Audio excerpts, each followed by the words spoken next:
Okay, so this first video that you're watching right now is going to be basic editing using actual tools in Photoshop and introducing some actions from GTG, the Innocence Collection, Retouch. I always first, before I do any type of effects or anything of that sort, is go in and get my subject the way that I want. Now you can adjust as far as editing how your liking is. I shoot a lot of models. I shoot for a lot of magazines. So with that being said, naturally I probably do more than what you would like to do, but I'm going to show you how I achieve those porcelain effects somewhat. So never be afraid, by the way, to zoom into your subject. I see a lot of people who try to edit like this far out, and you really need to get up in there. So as you can see, she's got a lot of red around her lips and sparkles, dark circles, blemishes, etc. And we are going to get rid of that. So the first thing that I'm going to do is I'm going to work on her under circles. And I actually don't use the GTG. They do have an action for that, but it doesn't work well for me like I would like it to. So I use the clone stamp tool, and I usually lower the opacity to about 30, 35, around that low range. Now I work on a Mac, so the shortcut keys that I tell you will be referring to a Mac. You'll have to probably figure it out if you use a PC, but it's probably all somewhat the same. But you're going to use the Alt Option key, and you'll get this pop up. And you always want to sample right next to what you're doing, and then click down. And then what I do is as I start going in lightly, start fading it in. Let's see, we have a little hair piece here. Don't do too much. You don't want it to look too fake, obviously. You don't want her to look like she was obviously photoshopped. And I want to smooth that line out. So, I got that fixed, and I kind of see here on her nose where I can kind of smooth that out a bit. So this over here is going to be a little bit more difficult to do. I'm going to, let's see here, I'm going to try sampling from over here first, see what type of result I can try to get as a base foundation.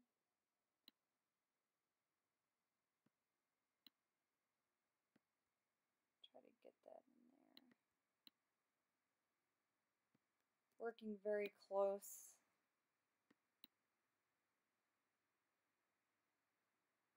To line. I don't want to do too much. I'll start looking fake here. So as you can see, I'm coming close.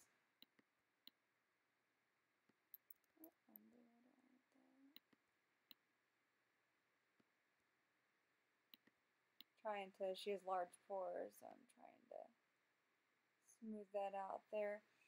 Okay, so I did that, and now I'm going to use the spot healing brush to help with the blemishes here. And by the way, I have that, I work in Creative Cloud CS6, so I make sure that content aware is surrounded. I'm going to go through and click some spots, like she's got some unibrowish thing going on here. So just go through and get some of these spots out. Really wish she didn't have that nose ring, considering her age.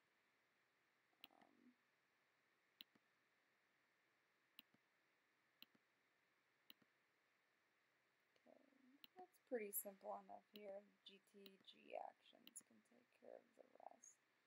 So now I'm going to zoom in really close to try to get in here with the lips. I'm going to go back to the clone stamp tool.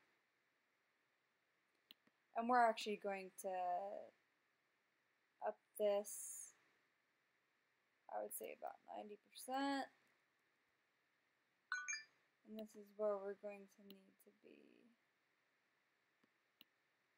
a little bit more precise.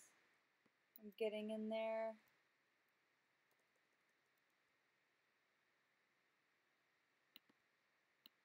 Zooming in.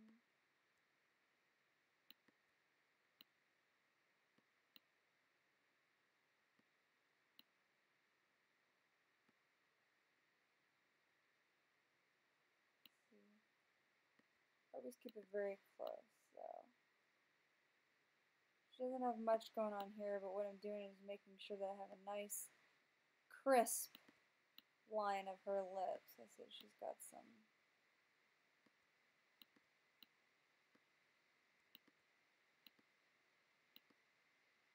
red there.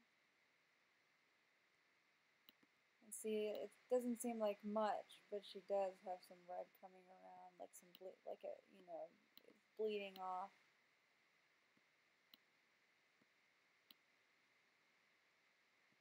You can also use this to help shape lips if you ever wanted to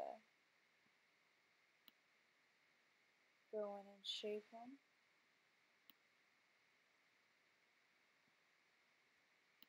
You can see she has a scar here too.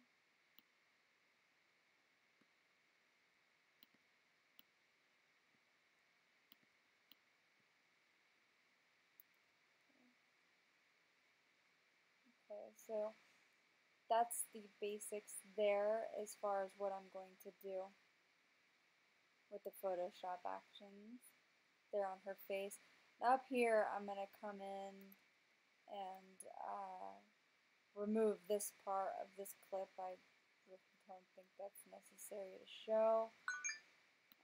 So just pick areas around so it looks like it blends in, looks more natural. It's very important, you know, keep in mind the shadows and highlights that are around.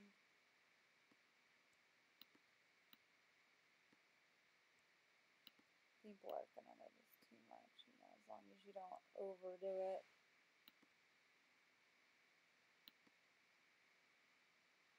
So, there we go. Alright, so we've got that there. Oh, well, we don't want to forget this.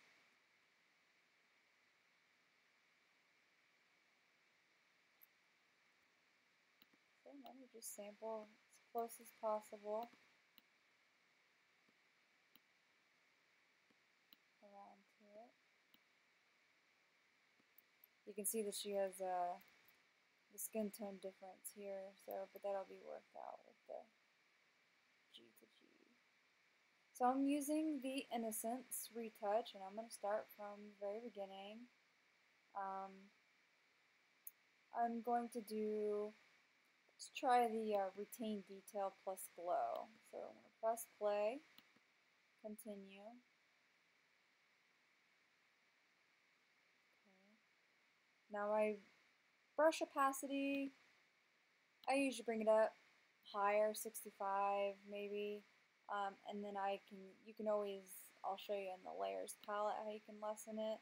It's just like a mask anyway, so you can always go back and fix it. So right now I'm going to go in, smooth her face and neck.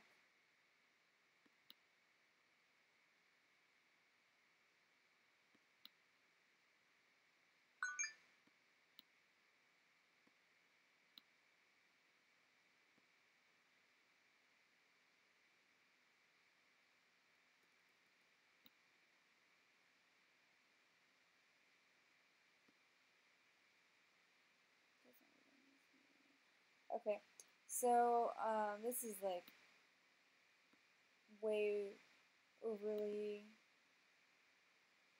smooth, so I'll lower the opacity a bit. try 50%. Just enough to you know, smooth some things out. It doesn't need to be perfect. Then what I'd like to do is I'm going to change the color to black, which is, you could just press the X button and it switches your colors down here, you see. And I'm going to go back like where her nostril is right here. Because I don't want to lose detail, because it smooths that part out, and her nose ring there, because I know that I went over that. So, okay.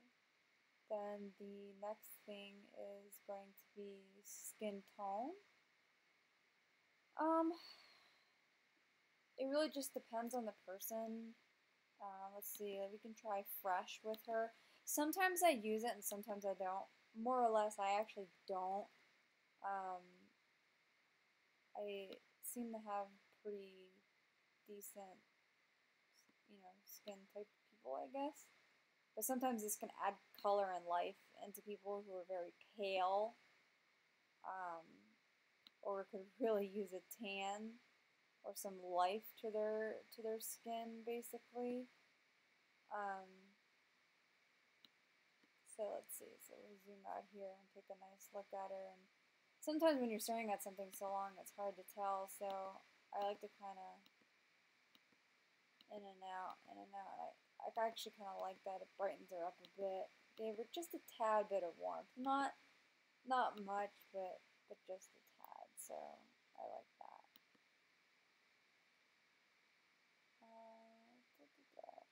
Now they do have like shine reduction, which we could use on her nose, or you could use the clone stamp tool if you wanted to use that. But I'll show you how to use the shine reduction tool. So I'll press play. Okay. Okay. And what it wants you to do is select the color closest to what the shine should be. Okay.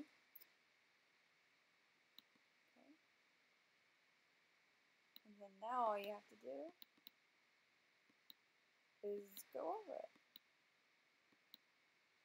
And that reduced it right there. Okay. Now if you were to go to another spot, like say in your cheek, you want to do another action of it, because every skin part is different. That's really the only major highlight parts that was in the area. So now we're going to do the eyes, or eye mostly. So here's the base foundation. Okay. Still at 65%. Remember, you can always lower the opacity. I go in.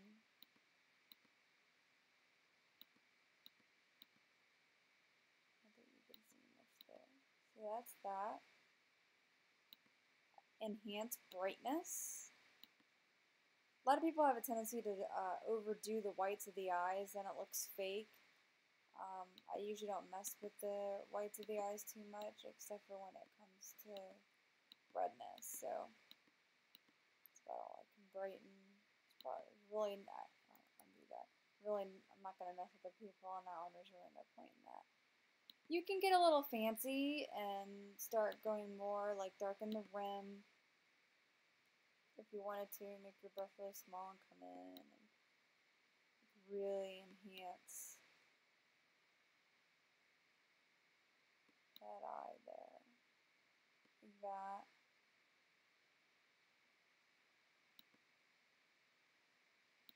And then the iris, you could do, it's funny, it's called a soft sharpen. It sharpens it, but yet it does it softly. I don't know. Do that in there. Now, I typically don't do the purified bright and the whites. Like I said, it makes it look fake, but I do minimize redness on all of them, no matter what. And I think that typically actually does the job nicely. Because models have a tendency to have some form of reaction to makeup. so it makes their eyes red. So we're going to zoom out, and as you can see, her eyes are much more fancier. Now I flatten a lot after I get what I want. So just to show you what we've actually done so far, I'll flatten, I'll merge all these layers. So this is what we, basically started with, minus the clone tool and everything that we did for under the eyes. But as you can see here, you can see the difference. I'm going to go ahead and flatten it completely because you have to work off a locked background image for the actions to work. That's how they have them set. That's why it's hard to remember sometimes the formulas that's requested on the greater than Gatsby formula page, because you end up flattening a lot sometimes. Let's see. For lips, for this particular model, she doesn't really have gloss on or anything like that. Sometimes I will go in with a soft gloss though, like I am going to do here, just because I like how it, because you can see that she has dry lips, plus the sparkles doesn't necessarily help. Sometimes it kind of gives the lips a little bit of a pop. But obviously if she was wearing pink, you would do the soft pink, or if she was doing red, you would do the red.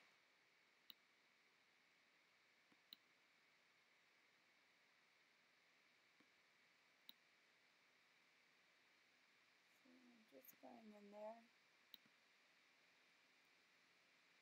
See? Just a bit of a pop. Not like too dramatic and oh my gosh. And then if her teeth were showing more, depending, I would do pearly whites, but her teeth are fine. We don't want to make them unnaturally white. So now her hair. For this particular model, she has red hair. It was very important to her. And for the picture, we want it to be a little bit dramatic. So I am going to do a soft contrast to it. And it's always good to practice. Try it. Try each one on the hair and see what you like about it. You can always delete the layer, if you don't like it. So there's soft contrast. Give it more depth. And then, let's see, silky shine. I like the silky. I like the silky shine a lot on hair. But sometimes, depending on the subject's hair, it can also make it look fake or greasy or really smoothed out. But she has very frizzy hair, almost, from the processing. Undo that one there. But you also want to be careful on some spots because then it looks like you purposely blurred it out. As you can see, like right here, I did that. And I kind of like blurred it out there. To see how her hair now looks kind of warm. But nice. I am going to go in though, in between her hair here. And undo the smoothing. So there's a separation between the skin. There we go.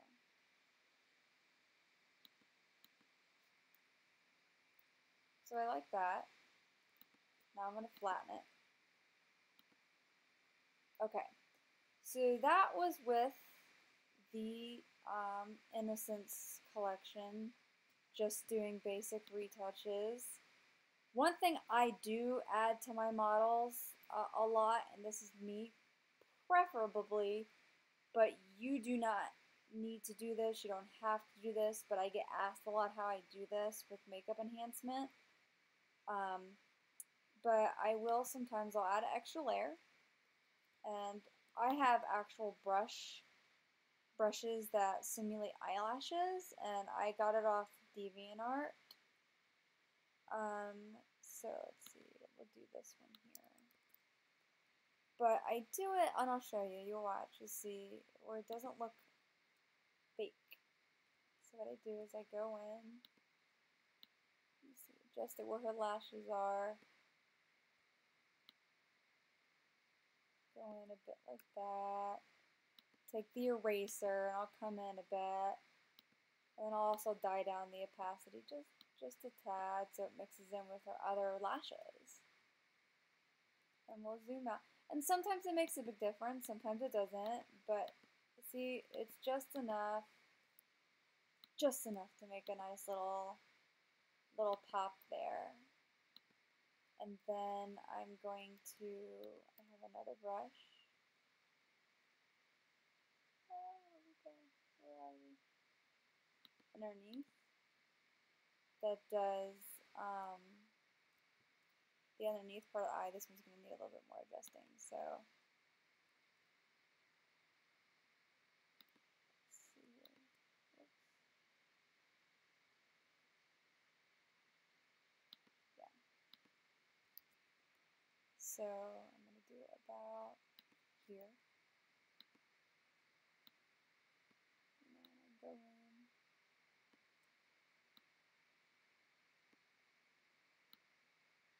And if you're not comfortable with working with, you know, these tools to try to get it to work, you know, it does take practice. This is not clear.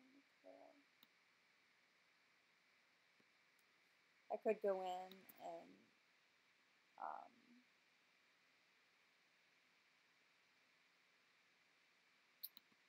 think it's warp, yeah, warp, so it curls into.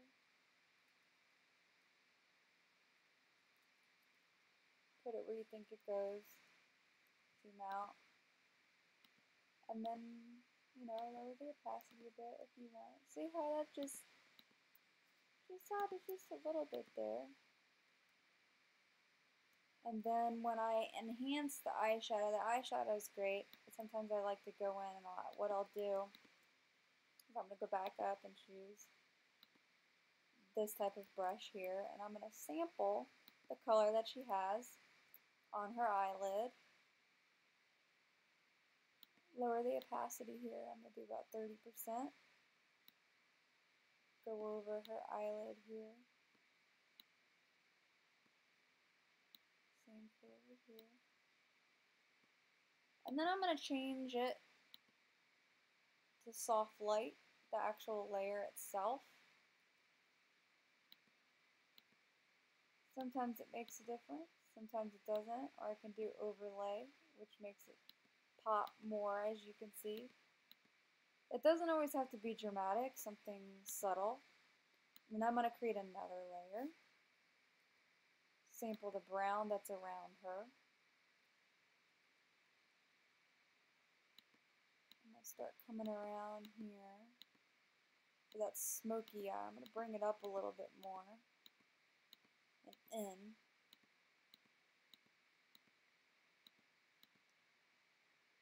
And then I'm going to change it to multiply. Now I'll take the eraser tool and I'm going to erase the spots where it should not be, like on her eyelid itself here, see? So it shouldn't be there. So then I zoom out and see where it's at. A little dark, so what I'll do is I'll take the opacity down.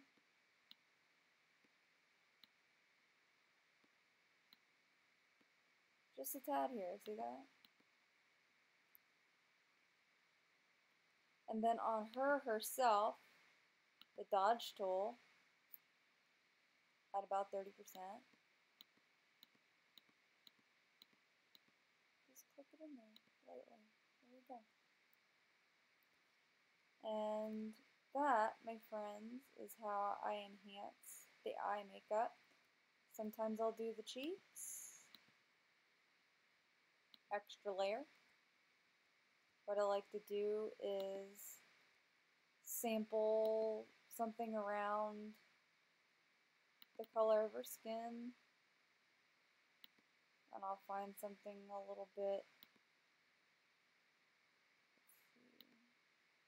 lighter, darker, and I'm going to change the color anyway. But I kind of just generally poke, like pop, pop, pop, and then pop, pop, pop, like that. Then I'll go in and I'll do a Gaussian blur.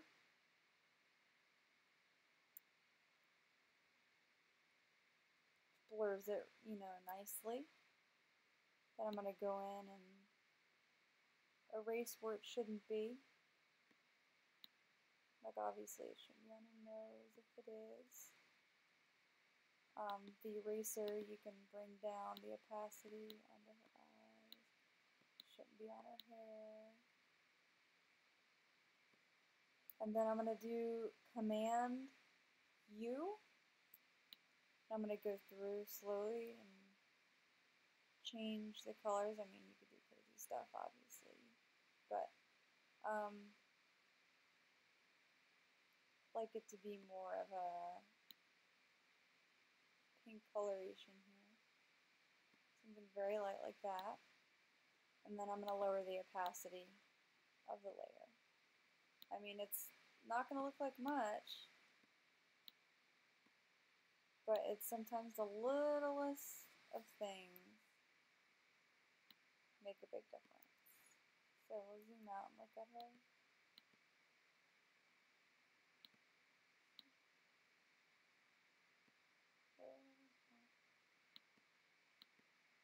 See? Helps give her some life into her skin too.